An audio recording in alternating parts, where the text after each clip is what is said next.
RBI की 616th जो board meeting हुई, जो कि आरबीआई गवर्नर संजय मल्होत्रा की अध्यक्षता में हुई, उसमें आरबीआई ने ये फैसला किया है कि इस साल 2.68 लाख करोड़ का जो डिविडेंड है आरबीआई सरकार को देगी।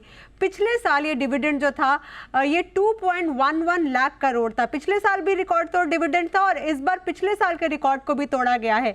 अब ये जो डिविडेंड सरकार को गया है, इससे वित्तीय घाटा घटेगा। सरकार जो है इस डिविडेंड का इस्तेमाल जो है देश के विकास के लिए कर सकती है। अब ये जो डिविडेंड अगर आसान भाषा में समझे तो कैसे कैलकुलेट किया जाता है कि आरबीआई को जो कमाई होती है उसमें से सबसे पहले ये देखा जाता है कि देश की आर्थिक स्थिति क्या है, ग्लोबल इश्यूज क्या है, तो कितना पैसा अगर जरूरत पड़े तो आरबीआई को चाहिए होगा, जिसे हम कहते हैं कंटिजेंट रिस्क बफर।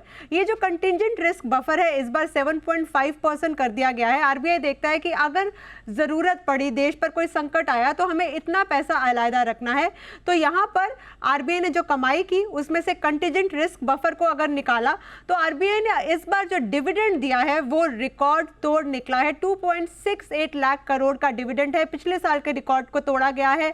तो इस बार एक अच्छी बात है, वित्तीय घाटा जो है घटेगा और देश का विकास होगा। स्मिता।